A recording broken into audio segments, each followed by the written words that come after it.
उपस्थापना जहाँकि जाइए जनता कर्फ्यू आज समस्ते जनता कर्फ्यू पालन करुछंती कोरोना को दृष्टि रखी जनसाधारण सचेतन होगाकू अपील करिसेंती राज्यपाल गणेश लाल एवं यह पूर्व मध्य प्रधानमंत्री मध्य सचेतन रहबा पई कहिसेंती ता सहित समस्त राज्यर राज्यवासी को मध्य कहा जायछि। एक वायरस ने चुपचाप आकर पूरे मानव जाति पर हमला करने का प्रयास किया है। मानव जाति हमेशा से मृत्युंजय रही है, उसने मृत्यु पर विजय प्राप्त की है। वह हर मनुष्य स्वयं शासित है, वह किसी के पराधीन होकर चल नहीं सकता। कैसा भी युद्ध हो, जमीनी हो या आसमानी हो, उस पर मनुष्य ने हमेशा विजय प्राप्त की है।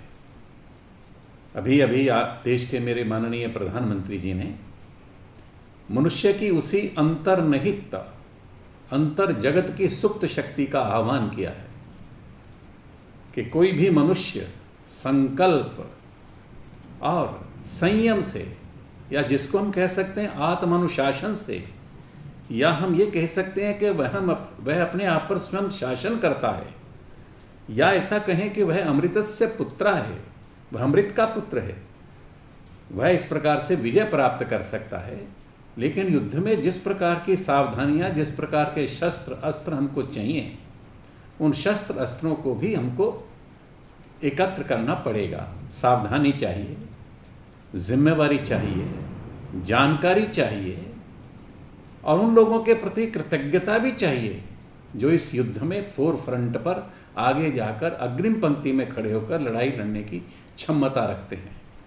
वह बड़े बड़े ऐसे अमीर लोग हो सकते हैं जिनके पास लोग सर्विस करते हैं, वह डॉक्टर्स हो सकते हैं, वह ग्रोसरी का काम करने वाले, सामान देने वाले, सप्लाई करने वाले, लाइफ सेविंग्स ऐसे आर्टिकल्स, कमोडिटीज़, वस्तुओं को जो सप्लाई करने का इस समय काम करते हैं। क्योंकि युद्ध के अंदर सभी प्रकार के व्यक्तियों का सभी प्रकार से योगदान होता है और सभी प्रकार के व्यक्ति सभी प्रकार के अपने अपने उपक्रम करते हैं।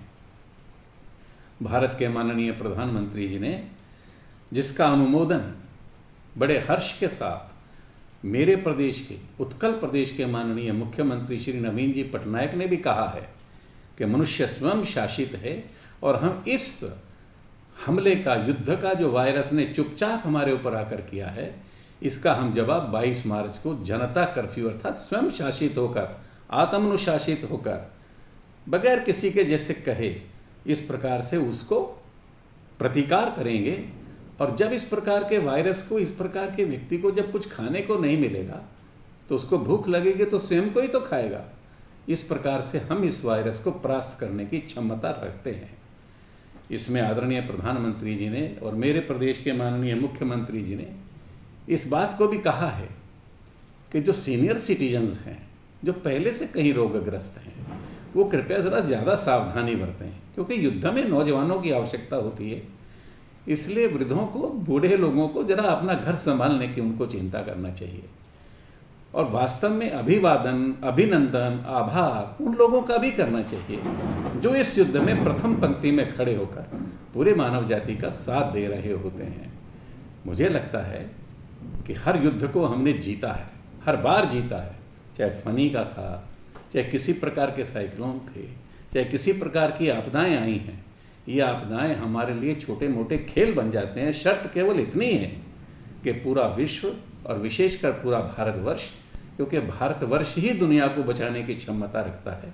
माननीय प्रधानमंत्री जी ने ही सार्क कंट्रीज़ के देशों को बुलाकर सबसे बड़ी पहल की है, और पहल की है कि आइए हम सब मिलकर लड़ें, और एक संदेश दिया है। और ये संदेश दिया है कि मनुष्य अपने अंतर्निहित अंतर जगत की शक्तियों को जागृत करे और जागृत कर कर इस वायरस का मुकाबला करे।